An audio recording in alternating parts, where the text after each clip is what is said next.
we're waiting for Andrew, and then we can get started. Okay, great.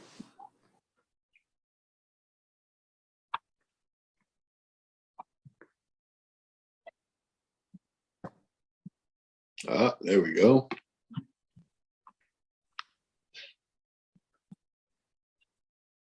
Good morning, everyone. Good morning.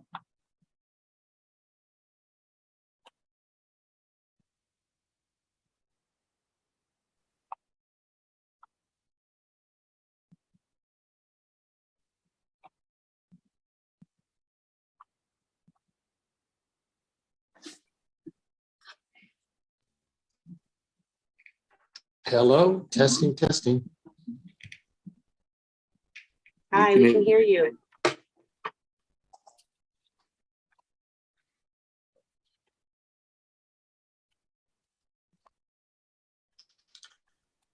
Am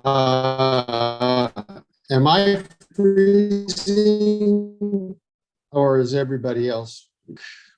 You're freezing.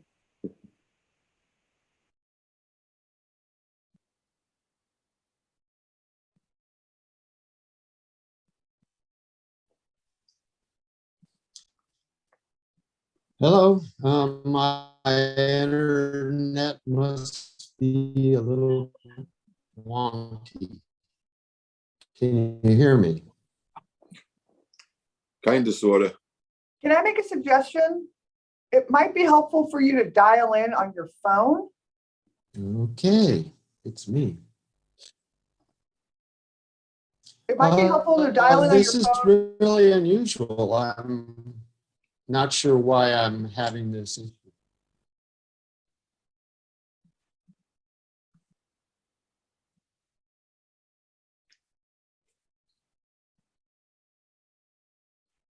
Brenda, can you hear me? I can hear you. Okay, great.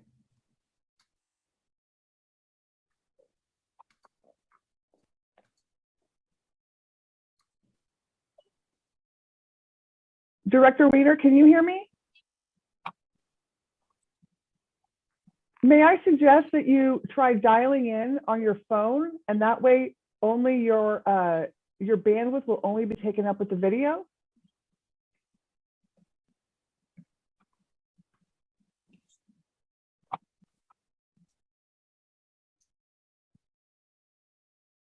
You can do that by going to the lower left-hand corner and clicking on the caret where it says mute.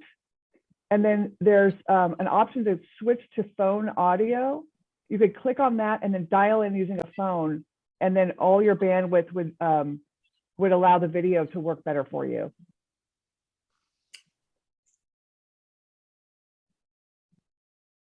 Oh, you're muted.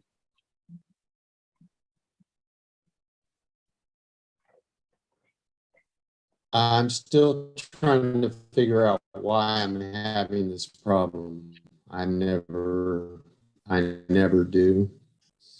Yeah, I guess video.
Hello, can you hear me?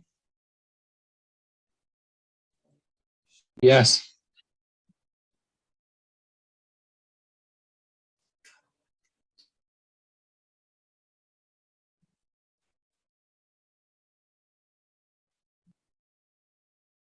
You're muted now again, Director Wiener.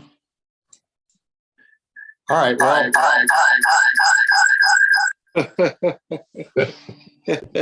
Now you got echo back on. Yeah. yeah, was this what you had in mind?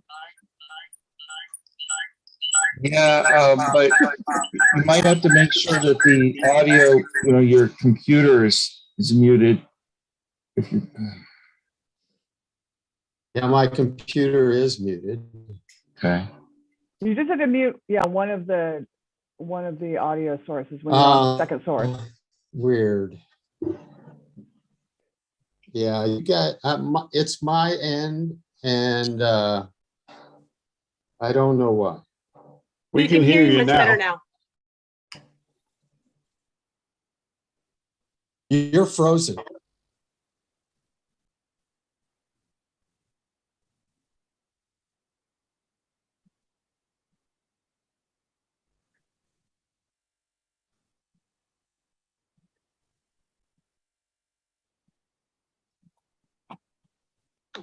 Should probably ask Director Wiener to hang up on his computer and just come in on his phone through Zoom. You have not entered any numbers.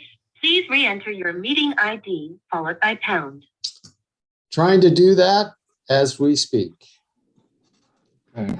You have not entered any numbers. Please re-enter your meeting ID followed by pound.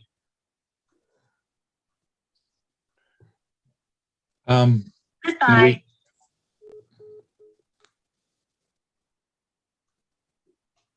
I can get the number, but I don't know the meeting ID.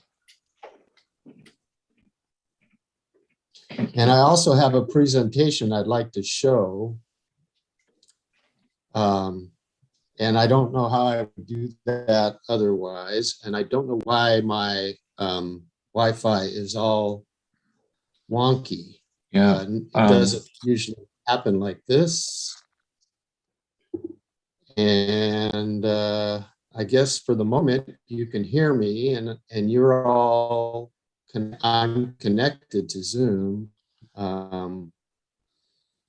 but it's gonna not be good for my Yeah. presentation.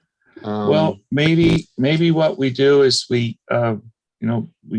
start the meeting and we can move to the other agenda items, and if for some you're able to get that together in a little bit, then we can move to the Bioneers Conference, and if not, we could do that at a future meeting, the next meeting perhaps.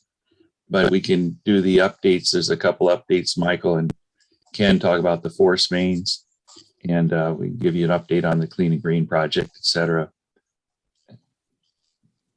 If it would be helpful, I wonder if Director Wiener could email me or Brenda the presentation, and then maybe we could run it from our side while he speaks. Maybe that would help with his bandwidth, and we could facilitate the presentation.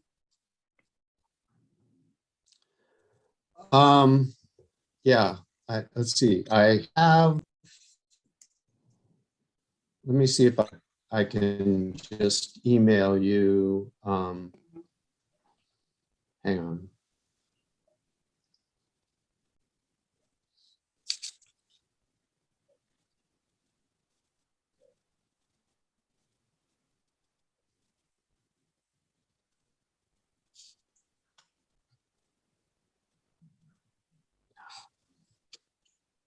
Shoot.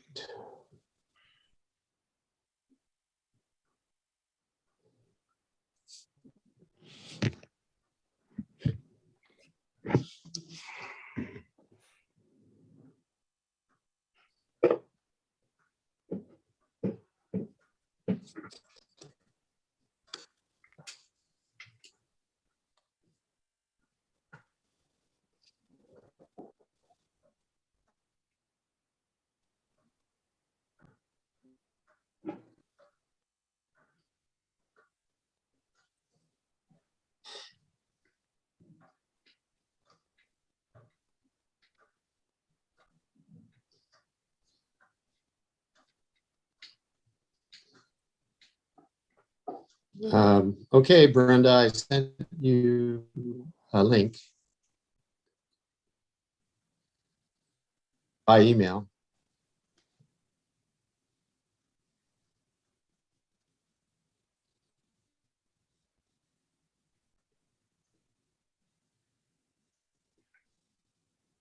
Okay, I received it. Okay, I'll let, if you could start that up. But we haven't, I'm gonna step away and see if I can have my wife not be on the internet and see if that helps me. that could be a big part of it. We also need to just officially start, call the meeting to order too before we get going on it. Say again? We haven't actually called the meeting to order either. So once you get back and checking that, we'll do that before we start into it. So, Okay.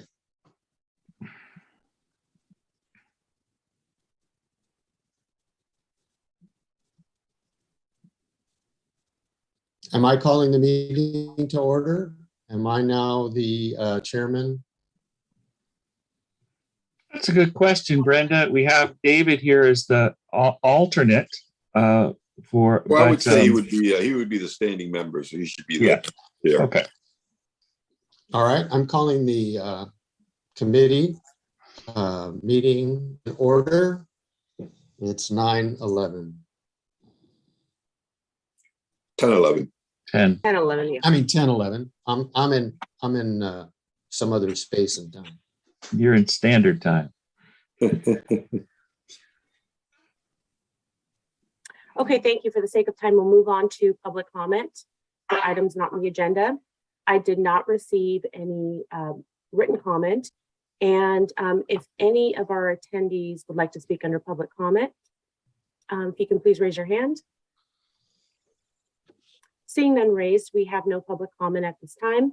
Let me also just get to roll call. We will start with Director Wiener. Present? Thank you. And Director Alvarado. Here. Thank you. And for the record, Director Alvarado is the alternate sitting in for committee member Cepeda. Should we move on to, Andrew, should we move on to the next item, which would be the Bioneers Conference report, or did you want to move on to the updates? No, we can move on to the Bioneers Conference report from Director Wiener, and then we'll see how that goes, how much time we take, and leave some time at the end. Michael, how long would you like to give the force main update? Pretty brief, maybe 5 minutes at most. Okay, so maybe 10, 15 minutes at the end would be plenty to give updates from Michael and Aaron on some of the capital projects and operations. Well, let's let them go. If they do their report first, and then they don't need to continue attending the meeting unless they. Oh no, they'll stay here for the meeting. That's all. We can go right ahead with your item number 1 and follow the agenda. That'll be fine, Director Wiener. Okay. So Brenda, if you wouldn't mind starting that, I'm going to go see if I can get some more bandwidth Okay. while that's playing. I think it's 3 minutes and 30 seconds.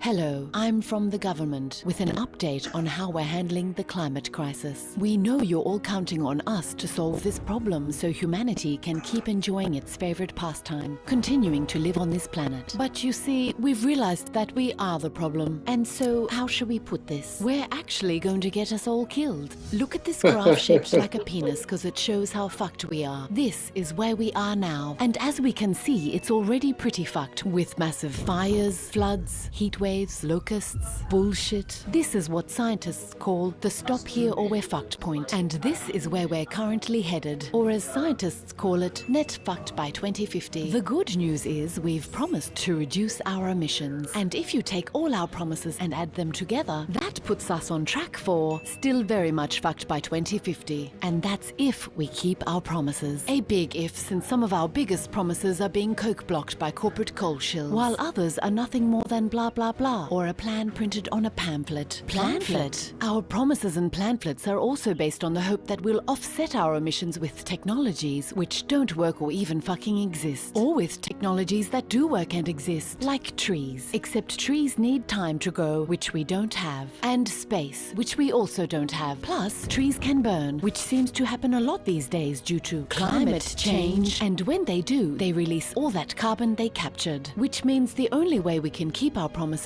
is to stop emitting carbon. Are we doing that? God, no. We've been subsidizing it at a rate of $11 million per minute, which discourages investment in renewables by distorting the market. And that's why there's a huge gap between our promises and where we need to be. We don't talk about that gap because that would entail a complex process called being honest. Being honest would mean admitting that we're failing, and we can't do that because then we'd have to stop failing. That would mean ending fossil fuel subsidies and banning all new gas, coal and oil projects. And to anyone suggesting harming our precious children like that, we say, how dare you? So being honest isn't an option for us, which is why we've come up with the next best alternative. Net zero by 2050. Net zero by 2050 means that instead of being honest this decade by taking this path, we leave the being honest part to the last minute by taking that path instead. As you can see, both lead to net zero in 2050, but they're very different journeys, because this path adds this many emissions to the atmosphere, and that one adds 3 times as much. And since emissions are what's causing the planet to warm, that means crossing the stop here or we're fucked point, which risks setting off irreversible chain reactions beyond our control. That's the exciting part of running an experiment with the only planet we know that supports life in the whole fucking universe, just so we can make a few billionaires even richer. Net zero by 2050. Anywho, feel free to take over from us at any time, because as you can see, we're captured by the fossil fuel industry, compromised by our moral failings and lack of vision, and probably going to get us all killed.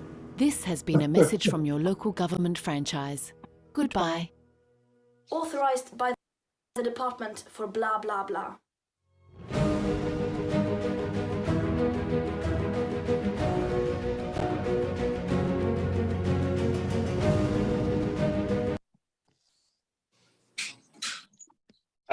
Well, thank you, Director Wiener. I just would like to say for the record, though, we do apologize for the language in the video that's in our public meeting here. But other than that, we certainly did get the message. Yeah. So as that, I would like to say that the Bioneers is much more civilized, an organization, but sending a very similar message. And my I've attended one Bioneers conference by Zoom and one in person. And I prepared a little bit of a review of the philosophy of the Bioneers. The motto of the Bioneers is solutions from the heart of nature. The meaning is clear. For human civilization to survive, we must think and transform our relationship with nature and each other. There are 2 paths forward: resilience and transformation. Resilience is to protect ourselves from what is surely going to come, and the transformation is the way to keep organized civilization from disappearing from the planet. We as an organization are participating in both at this time with our huge project, build our digesters and handle our biosolids in a different way. And we're also working on the berm, that horizontal levee, that will not only protect our plant, but also the shoreline of many residents.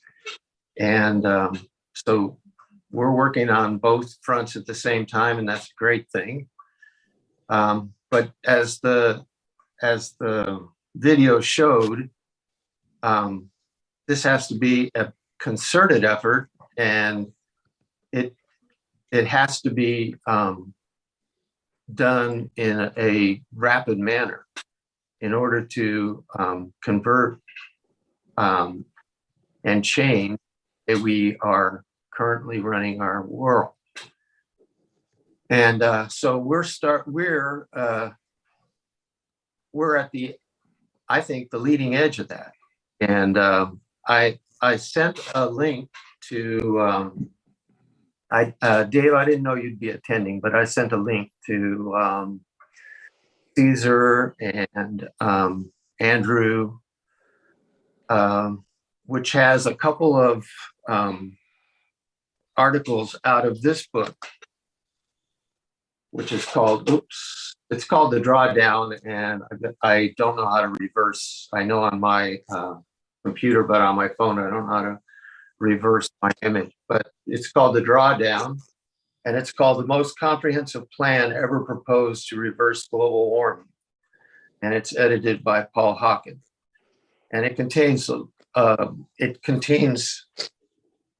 a lot of different things that can be done, and two of which we are involved in.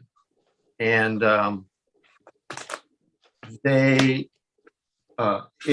if every sewage agency in our country were to use the same methodologies as we are using to reduce greenhouse gases, that could be a significant drawdown from the greenhouse gases that are being produced. But oddly enough, or interestingly enough, our refrigerants are the biggest problem, because refrigeration has become a stand-in for food. I mean, without refrigeration, we wouldn't be able to preserve produce or preserve meat so that we could buy it and eat it over time. I mean, they could grow it, ship it, store it, and then sell it.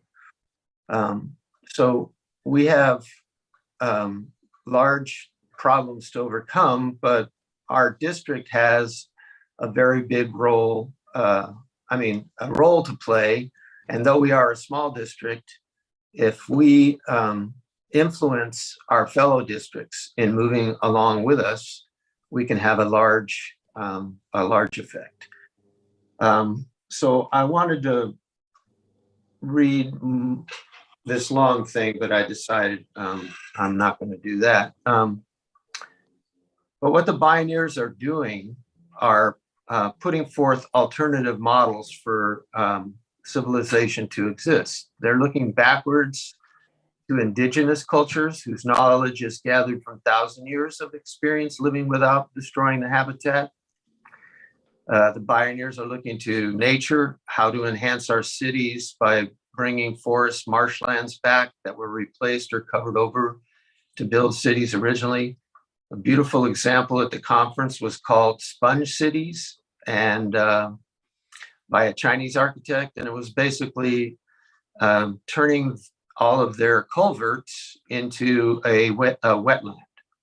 And the result were beautiful structures, beautiful places for the public to visit, which at the same time prevented flooding, saved the cities huge amounts of money dealing with overflows and the damage done by flooding.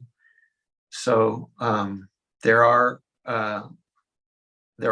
activities going on all over the planet, but unfortunately, the dominant economic model, which is corporate capitalism, is actually standing in the way of all of these projects from going forward. So in addition, the Bioneers talk about economics, and the Bioneers also talk about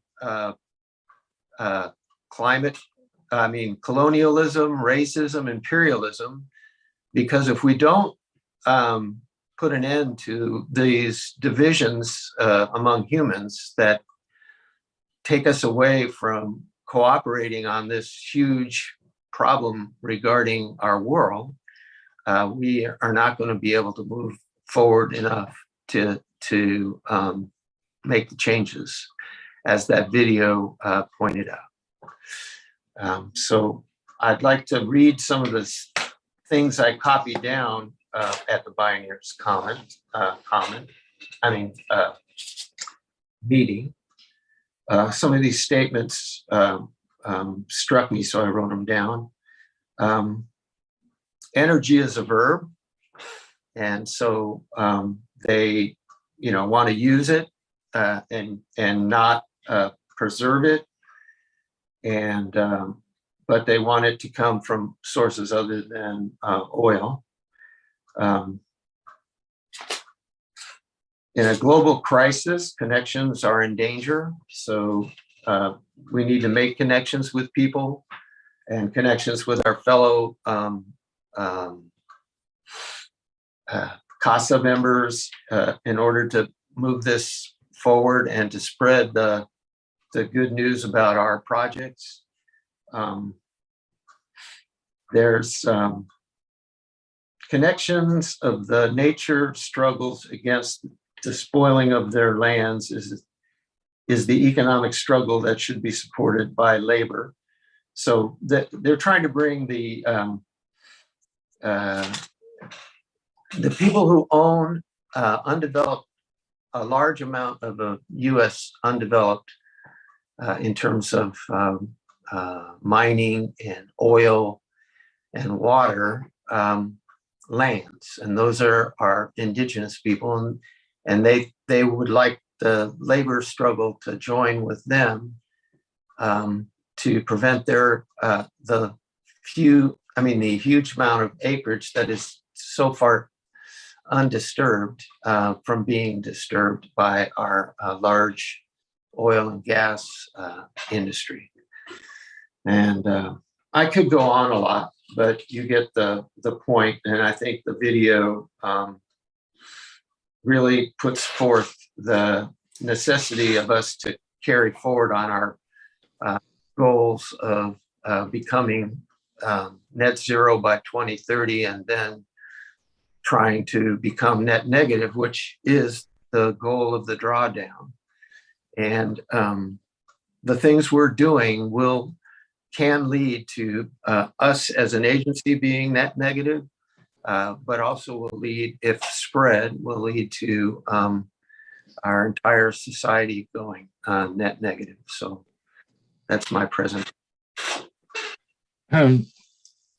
Director Wiener, obviously the Bioneers Conference is certainly thought-provoking, and I benefits to thinking far ahead in the future. You'd sent some other information around methane digesters and reduced food waste, et cetera. Is there any of that that seems to have some more immediate and direct relevance to what we're doing? And maybe that's just really what this is about. Is the conference is thought-provoking, and maybe we move into our updates and show some of the things that we are doing to try to be aware of things and not follow the path that has been presented there. I don't know if there's any further discussion that anyone else wanted to have on this, but yeah, I'm open to anybody wanting to to bring. I mean, I am very happy with the way the district has risen to the struggle and is using whatever means it has to move forward on this. The Bioneers Conference has a lot of solutions.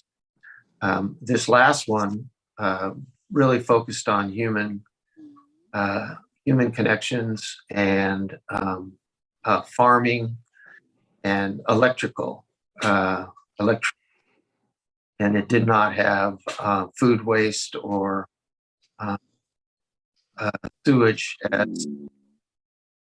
but other parts of the conference have. One of the things I wanted to mention was that was the connection between soil and global warming. And we have biosolids, which if they contain the right biota, could be very helpful in producing deeper soils, better soils, and move forth agriculture without resorting to so these are future things we could possibly work on after we get our main projects online. Okay.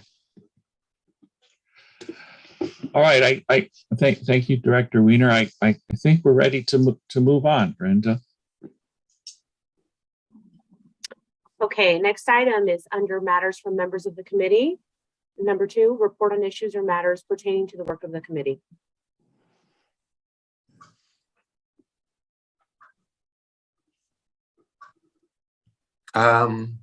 Who's this topic? Since I'm just an alternate, I will yield to Director Wiener.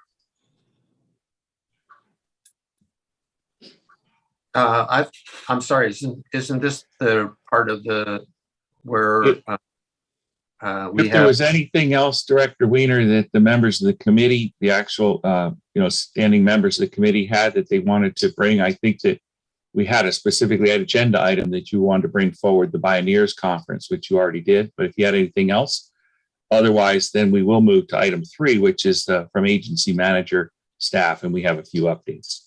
Nope, I have nothing else. Okay. All right, that will take us to item number 3, updates from agency manager and staff. We'd like to give you consistent with, we thought that we're going to have a little discussion, the thought-provoking materials around the Bioneers Conference, et cetera, and then show a few things that we're doing now. And I think we can lead off with Michael and Ken, since they have a actual presentation prepared to talk about the force mains and what we're doing with those and how important that is to help reduce I'll leave it to Michael to explain the whole force main process. And then we can touch base on an update on the Clean and Green process project and very briefly on the levy as well. But I will turn it over to Michael. Morning. Michael Savannah, Director of Infrastructure and Planning. Just wanted to give you all a brief update on one of our force main projects. As you're aware, several years ago, we had a number of force main failures in the district. There was one at the Hilltop Green lift station. There was one at the La Honda lift station and another one at our Lakeside lift station. The Lakeside lift station and the Hilltop Green lift station were significantly higher volume than our La Honda force main. Immediately following these force main failures, after obviously dealing with the emergency, staff got together, made a recommendation to start a force main assessment, repair and replacement, which also meant adding redundancy to our force mains program. Wanted to give you, an update on some of the work that we've done in that program. We've started and just about completed our assessment of all of our force mains. We've done our preliminary assessment of all of our force mains, and now we're going back and doing some additional deeper, more detailed assessment of one of our force mains, which is the Terra Hills force main.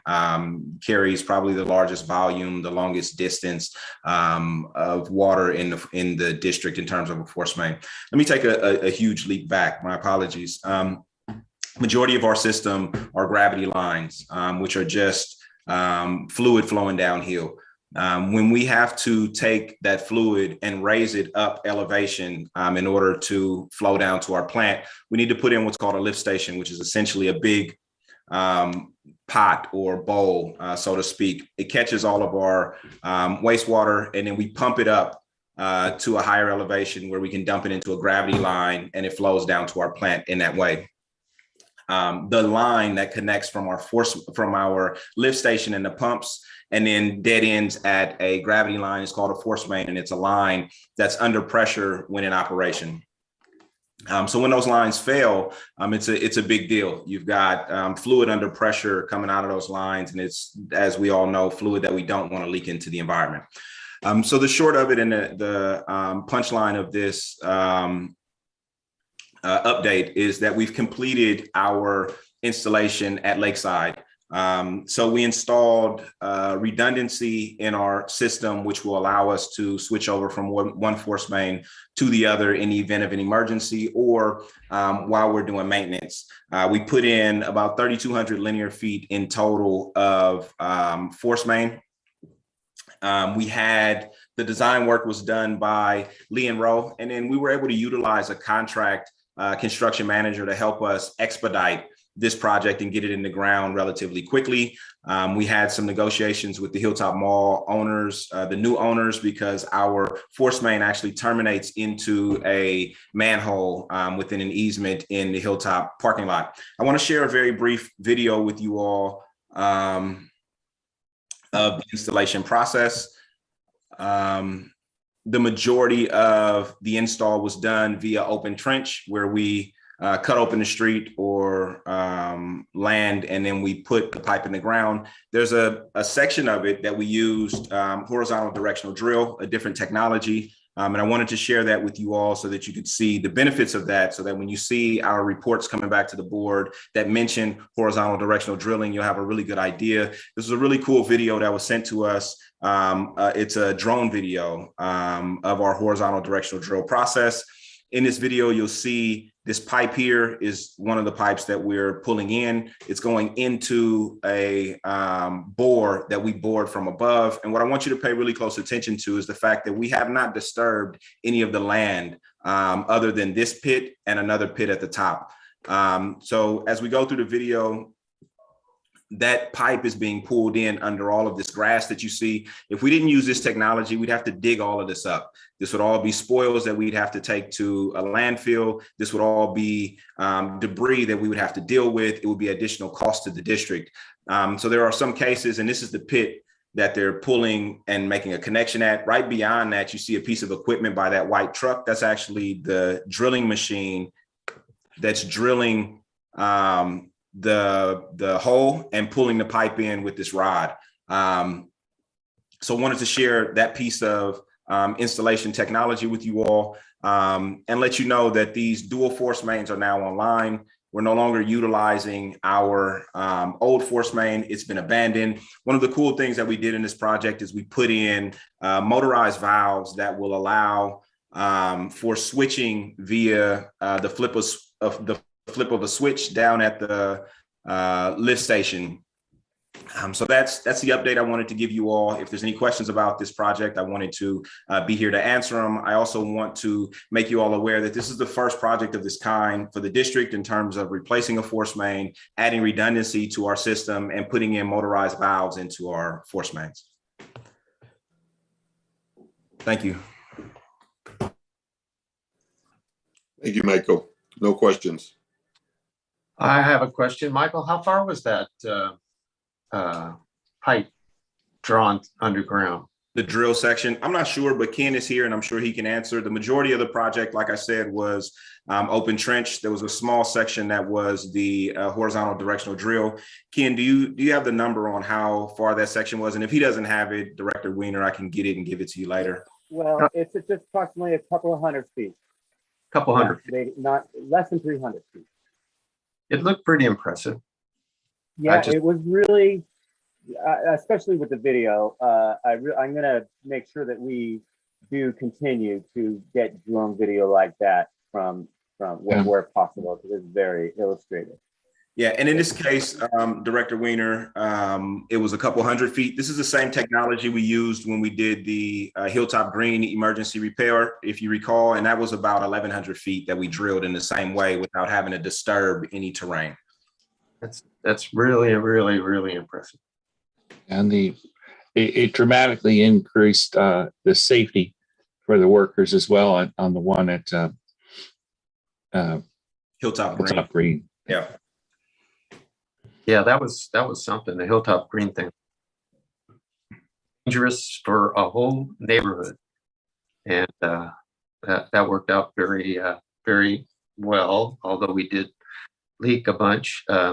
It still was a very impressive project and well done. Yeah, and that's actually one of the next force mains that we're looking to replace. We've done a design on that one. We're in some negotiations for an easement, and once that's completed, we'll be doing a similar thing there and putting some redundancy in that system as well. If you recall, what we did is we put in 1,100 feet, but we essentially just repaired the broken section. Now we're going back to replace the second half, so we'll have a completely new force main there as well. Good work. Thank you. Dave, you have any further things to say? No, I'm good. Thank you. All right. Thank you, Michael. Aaron's going to provide a bit of an update on the current status of the Clean and Green project. And one of the things we were hoping to do was show some of the linkages to sort of the forward thinking that were being presented at the Bioneers Conference that we're trying to remain aware of as we design and work on projects now, how we're also looking to what the next project might be and the next things that we'll need to do in the future so that we're not precluding that, we can build upon it. And to that one specific example, Aaron could mention briefly something about the food waste and the ability to, in the future, although it's not something we're going to take any action on, there's a lot of regional communication would have to happen as well, but that we would have a system and a process whereby we could potentially add to it if we chose to in the future, as well as the linkages to our levee project, which I can talk about, Aaron, after you get done with the Clean and Green update. I'm not even really sure where to start, but thanks, Andrew. So as everybody knows, Aaron Wiener, Director of Water Quality and Resource Recovery. I think the first thing that I'll do is just kind of touch on one of the things that you just mentioned, Andrew, and that is the food waste. The prospect of building a facility. We've talked about that, and it was part of the design and planning of the Clean and Green project, where we do have room to add that in the future. As you noted, Andrew, we don't have a short-term plan for doing that, and I think one of the things to be aware of, and I'm sure that folks understand this, that whole sector is evolving. They're right now planning to convert refineries, two of the regional refineries, to use organic waste like oil and grease from restaurants and other refuse like that. And in addition, East Bay Mud is already set up and has long been receiving that type of waste, and they're in our area, relatively speaking. So I'm not going to spend too much time on this other than, just to kind of reiterate what I already said, was that we've considered it. It's in our planning, and there was an aspect of our design for the Clean and Green that envisions adding that in the future potentially. but we're going to have to do much analysis as we roll forward in the coming years and as that whole sector evolves, just to determine whether it makes sense for us and it pencils out, if you will. So that's really all I'm going to say about that piece at this point, unless there's any questions about the food processing. And Director Wiener, I know that's kind of one of the things that you're really interested in, and I didn't know if there was anything else, any other questions you might have specific to that. No, other than, yes, there are many details that would have to be worked out regionally for that to become a viable option for us. And I'm currently trying to speak to as many PALs as possible regarding this matter. In the drawdown, food waste is the number 3 largest contributor to greenhouse gas, believe it or not, worldwide. And it is estimated that food waste accounts for 1/3 of food produced. So there's a huge amount of it. If you imagine how much food moves into Contra Costa County, for example, and you take 1/3 of that, there's plenty of resources if they were organized to recover energy from and also prevent from rotting and producing greenhouse. So, okay, my phone is now pretending to die. Just a second, I'll plug it in. There's no end. One thing that might be of interest, though, along those lines at some point is, our next door neighbor, Republic Services, which, obviously manages the landfill, they're looking at all kinds of things that are potentially related to, food waste recycling and energy generation. And that might be something that we want to bring back in the future, just an item to find out what their plans are. And I can certainly do that if that would be helpful. Yeah, no, I think that those kind of connections are exactly how to organize around this issue. And I totally get that we're not ready, but just as we're doing with our levy, if you start, then you figure out how to get there. So yeah, it's great that we're thinking about that as a district and looking out to see what's going on, and just our interest alone is enough to spur people to action. So that's great. Yeah, thank you, Aaron. Really, all I was looking for there was exactly that. We have a number of projects underway that are significant and in changing our infrastructure and how we operate. But at the same time, we are participating in a number of regional forums, conferences, et cetera. And we talk to our colleagues and are aware of what's going on around us. And in some cases, it may make more sense for a different agency to take on some of these aspects of perhaps the food waste, as Aaron said. But we're part of the conversation, and we're keeping our eye on the other things that will come down the road, and want to just keep people informed as to that effect as well. So I appreciate that, Aaron.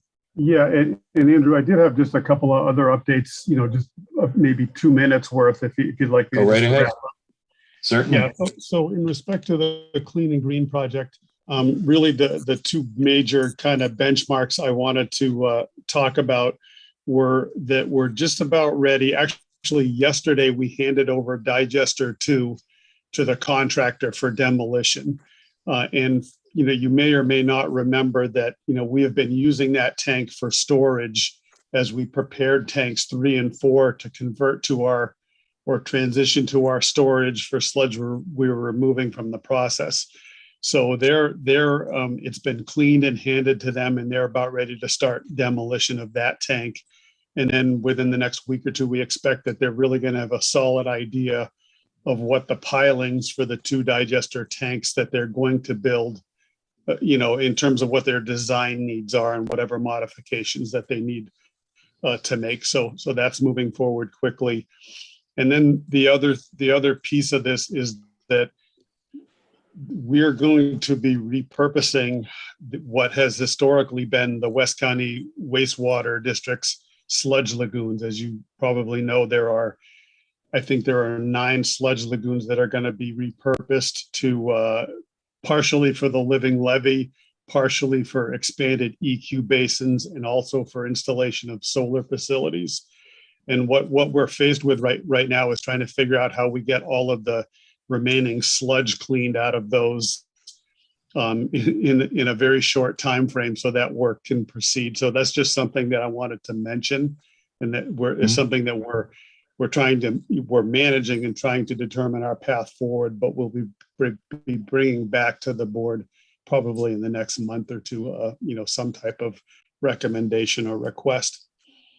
And then really, I think that was about it. The next time you come to the treatment plant, whenever that might be, you'll notice that we're just about probably a few days or a week from wrapping up a kind of nice little landscaping project at the entrance where our automated gate has been installed, and that'll be a change the next time you visit 2377 Garden Tract.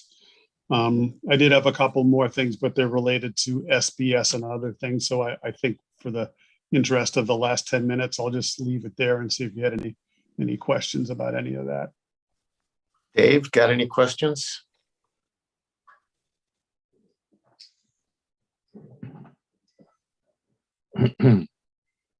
Dave?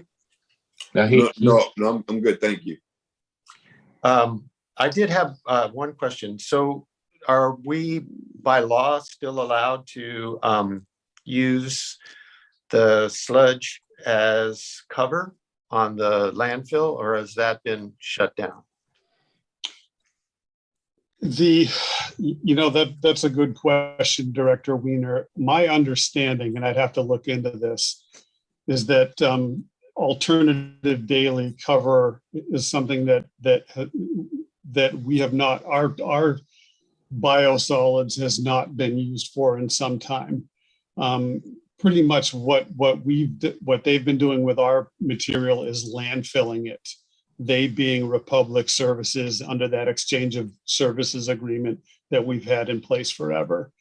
The good news is that since Synagro, and remember that Synagro has been basically processing undigested sludge for the last 2 years, right? The good news is that probably 60% of what they're taking now is being composted and then used as a beneficial use. I think they actually compost it and create a marketable, land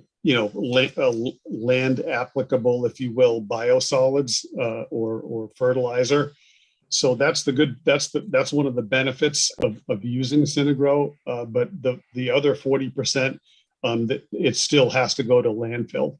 And again, that'll all change once we get the digesters constructed, hopefully in the next year and a half, and the rest of our solids processing new facilities constructed.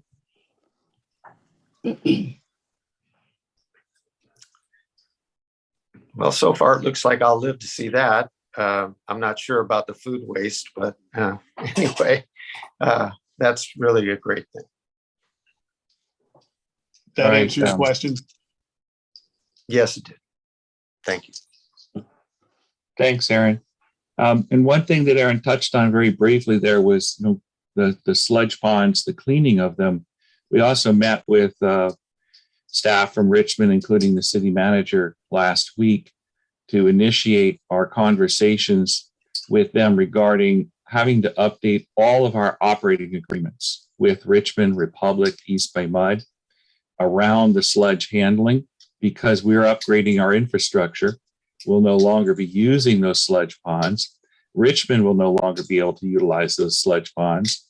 And so all those agreements will have to be rewritten in various forms and connections. And that's going to be a complicated process that we're kicking off as well. So there's a lot that goes on. other than, and I don't want to say just or simply, demolishing a digester and rebuilding one. That's the construction aspect. And then we have these agreements going on. And connecting to that is the work and the planning, the conceptual planning work we're doing around the potential living levy. We continue to work with the community. We have some regular meetings with Tanya from Supervisor Joya's office. Every other week we meet with them. We had a site visit on June 4th, which was attended by 4 or 5 community members and our consultants to continue with the community outreach and the input that we want to get from the community on our planning. We've been working with the Restoration Authority, who we have our current $644,000 grant for the planning and preliminary design work that we're doing. I'll be coming back to the board probably in July, and we'll give you a much more detailed update on the levy project, where we stand with that contract, what work we've done. We'll get a presentation on some of the design concepts, as well as asking the board to authorize us to accept an additional $50,000 into that grant that the Restoration Authority wants to provide, that will have our subcontractor to Methuen, the watershed project, doing a Native American narrative history that will be included as well in that contract and provide some more context. So we're continuing on a number of fronts, not just the engineering front, but the community engagement, as well as the long-term planning for the levy, and making sure we're coordinating with the Clean and Green project, looking for the opportunities there as we remove the need for using those sludge lagoons. We're utilizing property to expand the EQ basins, which of course will help us in the future when we have large storms not to have overflows, hopefully, but also gives us property that we can use for mitigation, for restoration purposes. They'll have a lot of value in that and help us with our permitting process and hopefully make that go a little bit more smoothly. We're also looking for funding because we're going to need a lot of money to construct the levee, and before that to design it. So just this yesterday, Joe Neugebauer helped finish the initial letter of intent for Prop 68 funding to try to get $1 million or so to help us with design. We've also been looking at trying to get some design dollars through BCDC and some funding from the state. And we also have, it passed the Transportation Committee. It hasn't passed the full Congress yet, but we have a placeholder in the Army Corps of Engineers budget that it is possible that they could incorporate into their work plan construction of that levee.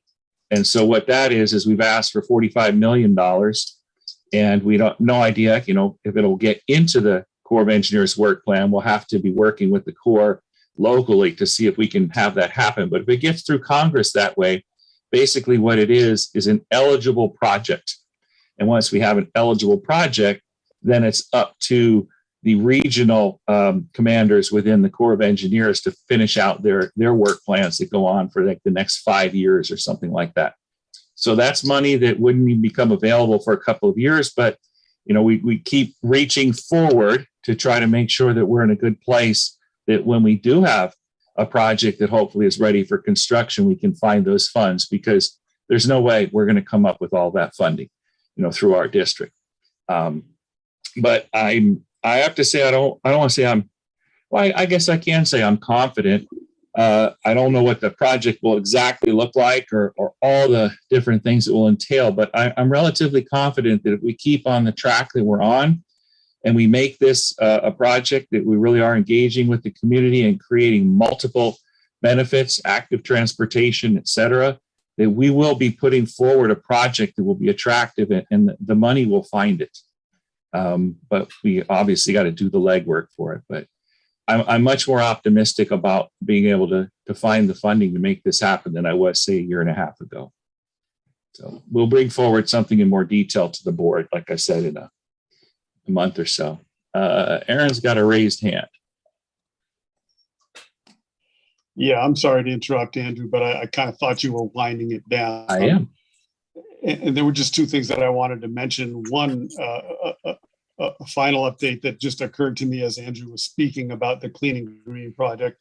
I believe Engie has procured the solar panels for that, which I thought I'd pass along for that part of that project. And also related to solar, the next time you're around the treatment plant, you'll hopefully notice that Clearway Solar is fixing all of the solar arrays. In other words, not fixing as in repair, but fixing the angle so they'll all be aligned. And basically, we're abandoning those tracking systems that haven't worked really since that project was installed, or haven't worked as they should. So anyway, that's something that we'll wrap up in the next week or two, we hope. But hopefully you'll be able to see that next time you're around the treatment facility. Thank you. Thanks, Aaron. Thank you. Yes, thank you. Really, this is exciting to me. I just think we're at the district under the leadership is doing a yeoman's work. We're not only looking to the future, but we're creating the future. Your confidence in getting funding for our levy and combining it with our Clean and Green project, et cetera, is creating the future, not embracing the future, which is our motto. And great work, great work, and really optimistic. Being optimistic is really sounds good to me. Thank you so much. All right. And that's all we have, Brendan. All right. Next item. Okay, last item is adjournment. I call this meeting adjourned, and thank you everybody for your attending, and thank you for those great reports. Thank you. Thank you. Thank you. Thank you, everyone.